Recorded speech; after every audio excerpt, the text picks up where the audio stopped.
what's up everyone? This is Julie Young for Korean American Story, and this is my new video series called Not Your Average. I'm going to bring you up close and personal with some Korean Americans that are not your average Korean Americans. Am I going to get an Asian glow on this? Yeah. Cheers, Kunde. Happy New Year to you as well. This is some cheap Prosecco I got. It's actually probably very expensive in the club. Honestly, so. I think it was given to me. Oh yeah? Yeah, I brought it from the house. Well, it's better than nothing. Appreciate this. Where are we right now? Right now, you are at the Authentic office, the Authentic headquarters. It's in Crown Heights, Brooklyn. It's like a creative collective of kids and friends that's been doing a lot of different things. But you live in Queens, right? Yeah, I grew up in Queens.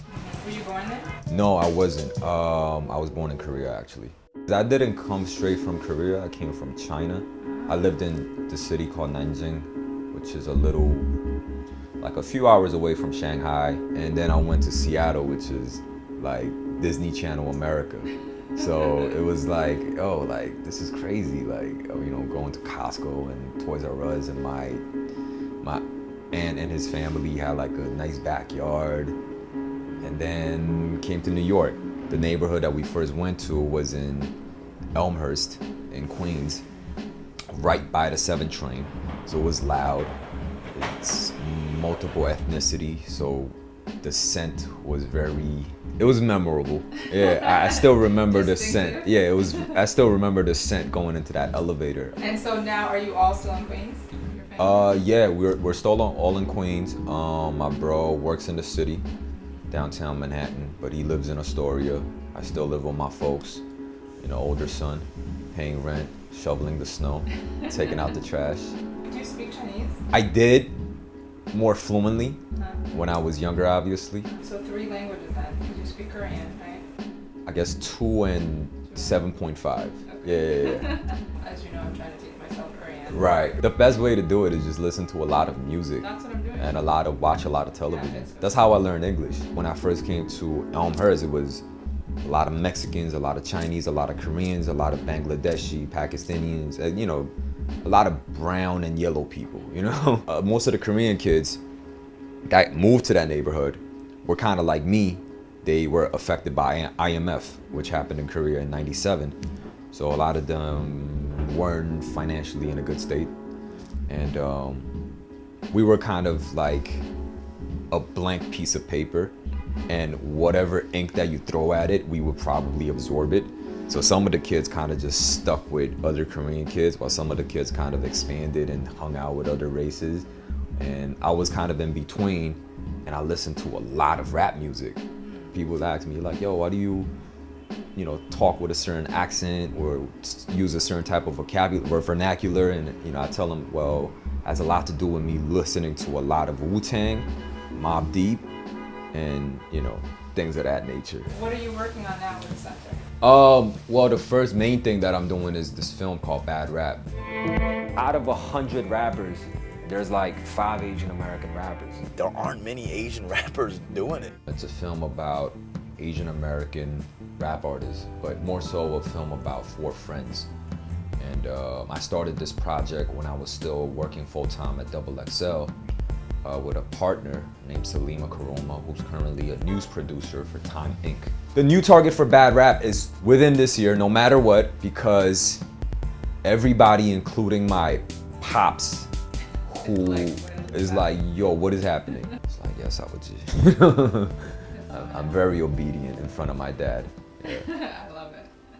A lot of things happened recently where we realized that we have to include. There's a huge discussion now about co-opting Black culture. You know, the whole issue with Iggy Azalea. And on a micro scale, some of the artists in the film were questioned about that. What's your response to that? Do I feel like it's rooted in a race? Yes, totally. You know, because there's a socio-economic reaction.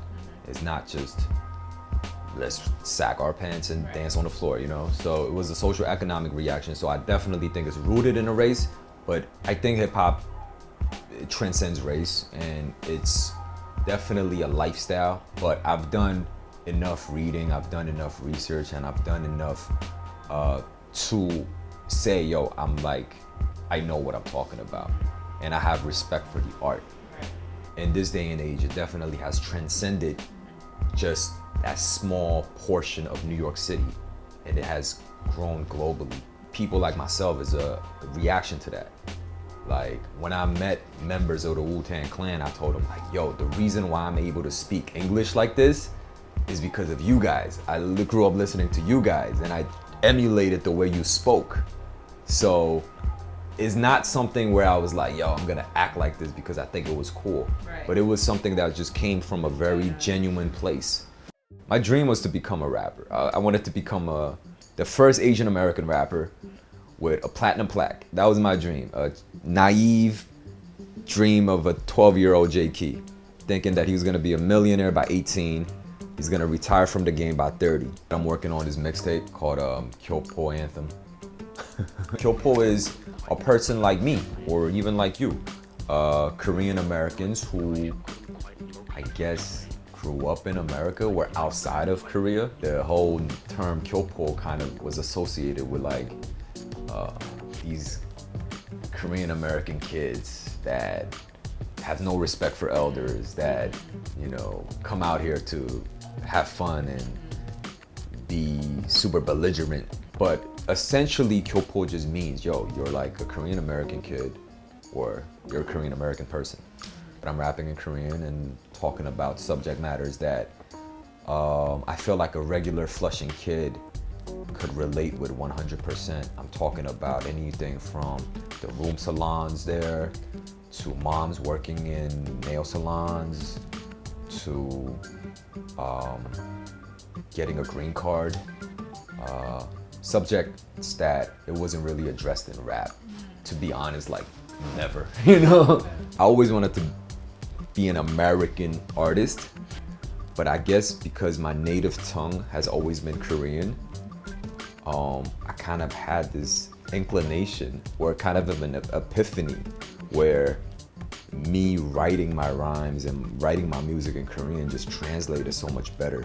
And ever since then, I've recorded so far like 30 songs. So are you recording in Korean, or you're just writing in Korean? I'm writing in Korean. Recording in English? I'm writing in Korean and recording in Korean. Yeah. And then I played it to all my friends, even like my younger brother's like my biggest critic. And I played him this one song that I did in Korean. He was like, yo, that's kind of not bad. Yo, that's kind of hot fire, son. And then even my friends like Reg was like, it all makes sense, yo. It all makes sense. Just rapping Korean, son. It kind of hurt me because I've been trying to rap in English for the longest time, and it was like, yo, like everybody's like, yo, you should have just done this. You should have just rapped in Korean, so.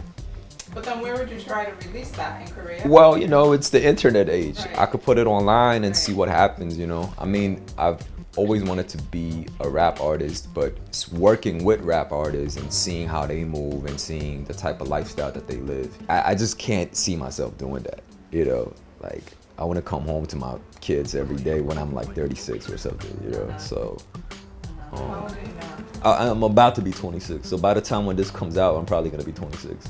You have some time. Yeah, 10 years. 10 years.